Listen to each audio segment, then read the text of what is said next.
मध्य प्रदेश बागेश्वर धाम के महंत पंडित धीरेन्द्र कृष्ण शास्त्री इन दिनों चर्चा में हैं, चाहे वह दिव्य दरबार लगाने को लेकर हो या फिर अपने बयानों को लेकर। लेकिन रामनगरी अयोध्या के संतों में पंडित धीरेन्द्र शास्त्री को लेकर अलग अलग मत हैं। कुछ संत पंडित शास्त्री के समर्थन में हैं तो कुछ उनके दरबार लगाने का विरोध करते हैं। वहीं अयोध्या हनुमानगढ़ी के महंत राजूदास पंडित धीरेन्द्र शास्त्री के समर्थन में नजर आए और कहा कि लोगों को एक बाबा से इतनी तकलीफ क्यों। जिस तरह से धीरेन्द्र शास्त्री कथा के माध्यम से हिंदुओं को जागरूक करते हैं तो बिहार और उत्तर प्रदेश के नेताओं को तकलीफ क्यों हो रही है। वहीं दूसरी तरफ तपस्वी छानबी के महंत परमहंस आचार्य ने विरोध का स्वर अख्तियार किया है। उनका कहना है कि धीरेन्द्र शास्त्री राम कथा कहें अच्छी बात है, सनातन धर्म का प्रचार करें ये भी अच्छी बात है, लेकिन चमत्कार के नाम पर लोगों को गुमराह ना करें। अगर वह चमत्कार जानते हैं तो जमीन से सोना और चांदी निकाल कर दिखाएं और लोगों में बांटें। मध्य प्रदेश के छतरपुर जिले के गड़ा गांव के रहने वाले पंडित धीरेन्द्र कृष्ण शास्त्री, कुछ दिन पहले उनकी जो है आर्थिक स्थिति ऐसी थी कि वो खुद बताते हैं कि पार्ले बिस्कुट खा करके और 5-5 दिन निकाल देते थे।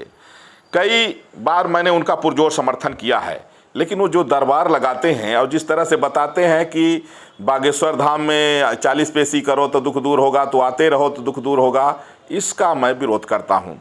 वैसे श्रीमद् भगवद गीता में भी लिखा है कि भूतान यान्ति भूतेज्या, जो भूतों की पूजा करता है वो भूत बनता है, न उसका कल्याण होता है न उसके पास जाने वाले लोगों का कल्याण होता है, अधोगति होती है। इसलिए पंडित धीरेन्द्र कृष्ण शास्त्री जो है, जो दरबार लगा करके लोगों को गुमराह करते हैं, उसका मैं विरोध करता हूँ। क्यों? अगर उनके हनुमान जी सिद्ध है, अगर चमत्कार है तो ज़मीन से धन निकाल करके गरीबों को बांटें।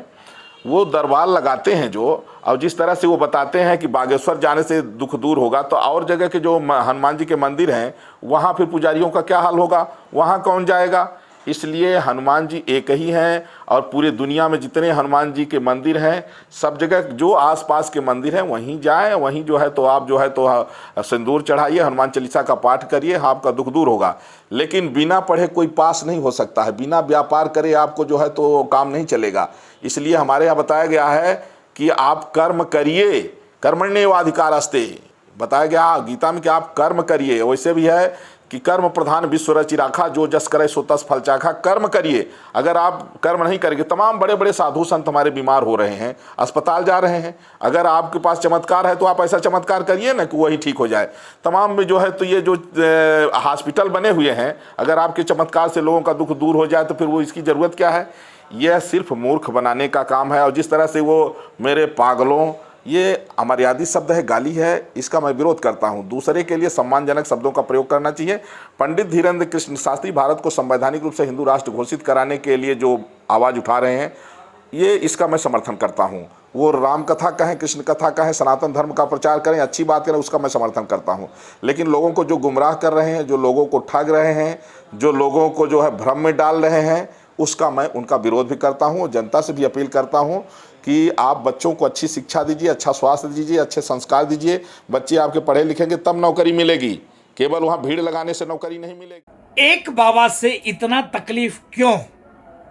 जिस प्रकार से धीरेन्द्र कृष्ण शास्त्री राम कथा के माध्यम से, हनुमान कथा के माध्यम से, कृष्ण कथा के माध्यम से, सनातन के माध्यम से हिंदुओं को जागरूक करते हैं, तो क्या बिहार के जो नेता हैं उनको तकलीफ क्यों?